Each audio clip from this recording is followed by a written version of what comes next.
The Talmud is a vast compendium of Jewish law, ethics, customs, and history, compiled over centuries and revered as a cornerstone of Rabbinic Judaism. On the surface, it appears primarily concerned with legal rulings, religious obligations, and debates between sages. However, beneath this rigorous intellectual framework lies a deeper, more enigmatic layer: mystical wisdom and esoteric teachings that have fascinated scholars, mystics, and seekers for generations. These hidden teachings, woven subtly through legal discussions and allegorical stories, offer profound insights into the nature of reality, the soul, and the divine. To understand the mystical dimension of the Talmud, one must begin with the concept of sod, the Hebrew word for secret.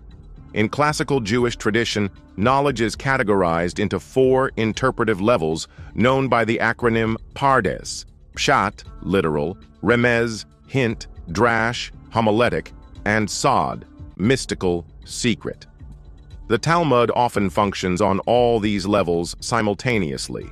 While most readers focus on Pshat or Drash, the mystically inclined seek the elusive Sod, believing that beneath the rational surface lie encoded metaphysical truths.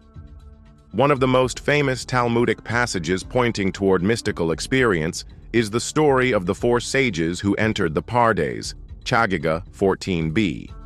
These sages, Ben Azai, Ben Zoma, Acher, Elisha ben Abuya, and Rabbi Akiva, symbolically ventured into a spiritual dimension. Ben Azai died, Ben Zoma went mad, Acher became a heretic, and only Akiva entered in peace and left in peace. This narrative is more than allegory. It serves as a cautionary tale about the dangers and intensity of mystical knowledge. The story suggests that delving into divine mysteries is not only real, but perilous, requiring spiritual preparation, purity of intent, and inner stability. The Talmud also discusses Maseh Merkava, the work of the chariot, and Maseh Bereshit, the work of creation, subjects associated with early Jewish mysticism. These refer to visions of the divine throne, as seen in Ezekiel's chariot vision, and the metaphysical structure of the cosmos, respectively. In Tractate Chagiga, the Talmud warns against teaching these subjects publicly, permitting only a select few to study them, and only under strict guidance.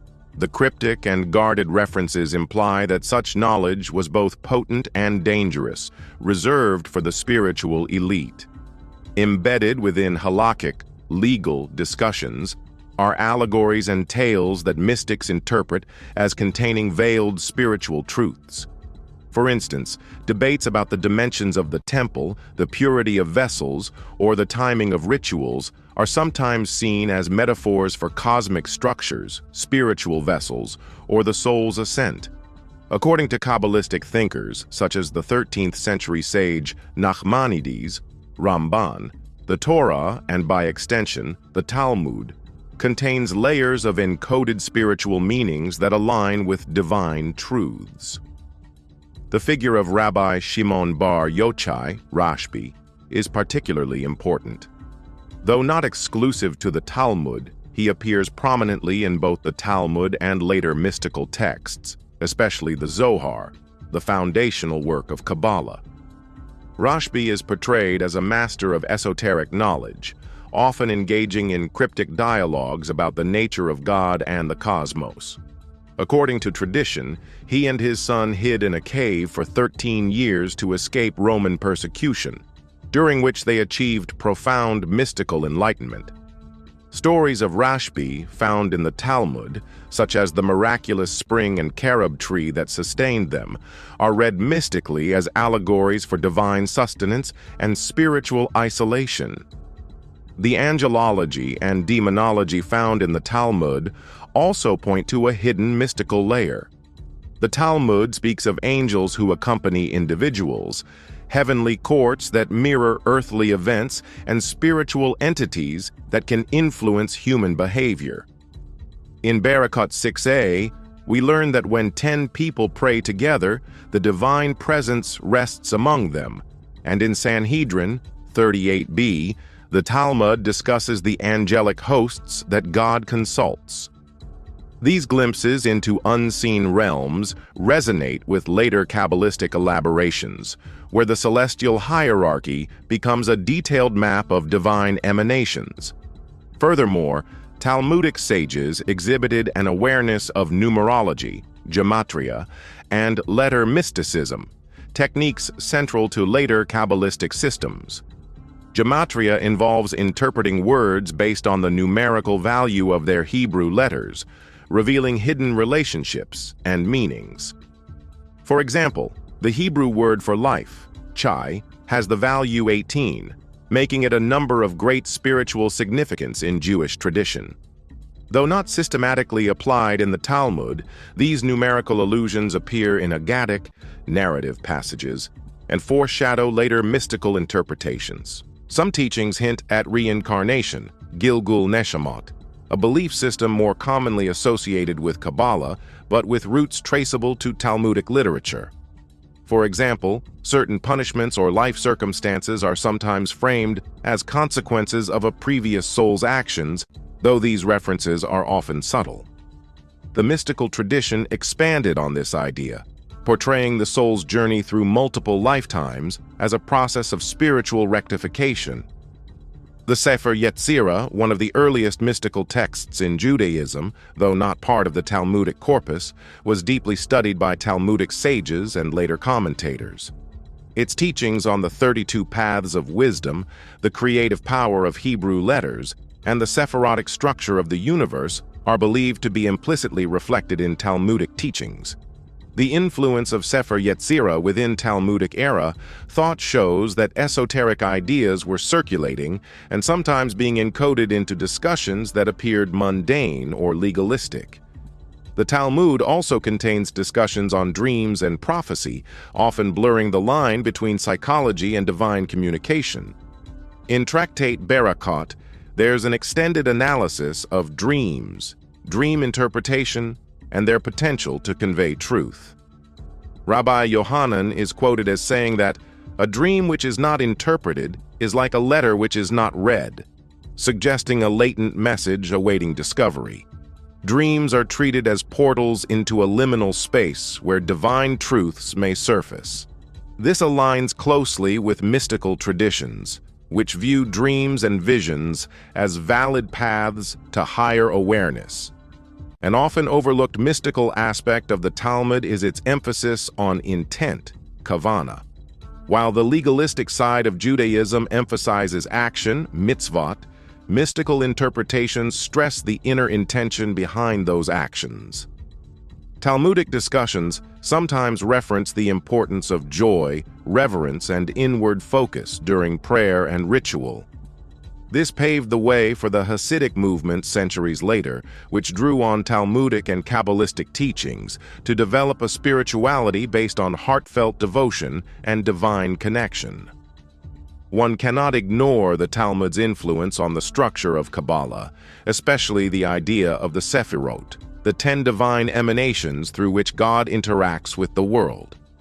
While the Sephirotic framework is more explicitly developed in the Zohar and later texts, the dualities and triads often discussed in the Talmud provide a foundation for this system. Themes like judgment and mercy, male and female divine aspects, concealment and revelation are all hinted at in Talmudic discourse, awaiting the discerning eye of the mystic to draw them out. In addition to Rabbi Akiva and Rashbi, other sages like Rabbi Nehunia ben Hakanah, Rabbi Eliezer, and Rabbi Yishmael are associated with mystical wisdom. Their teachings, preserved in both Talmudic and extra-Talmudic texts, were instrumental in developing Jewish esotericism. These sages are sometimes portrayed as possessing divine secrets and engaging in mystical practices such as divine name invocation, meditation, and ascent to heavenly realms. Mystical traditions also saw the Talmud as a spiritual training ground.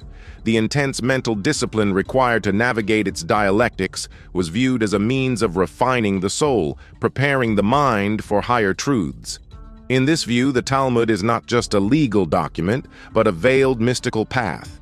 Studying Talmud with the right intention becomes an act of spiritual alchemy, where the scholar transforms mundane intellect into divine insight. Over time, different Jewish communities interpreted the Talmud's hidden teachings in diverse ways. Spanish and Saft Kabbalists, German Pietists, Hasidei Ashkenaz, and Hasidic masters all mined the Talmud for esoteric content. Each group emphasized different elements. The Saft mystics focused on divine emanations and reincarnation, while the Hasidim emphasized divine immanence and the sanctity of everyday acts. Despite their differences, all saw in the Talmud a spiritual depth that transcended its legal veneer. In conclusion, while the Talmud is primarily known as a legal and ethical text, it holds within it a treasure trove of mystical teachings accessible only to those prepared to look beyond the surface. Whether through allegory, numerology, visionary tales, or cryptic legal discussions, the Talmud points to a reality far greater than the material world. Its sages were not merely jurists, but spiritual explorers, mapping a cosmos teeming with divine energy, hidden paths, and transformative wisdom. For the seeker attuned to its frequencies, the Talmud offers not just law, but light, a beacon guiding the soul through the complexities of existence toward union with the infinite.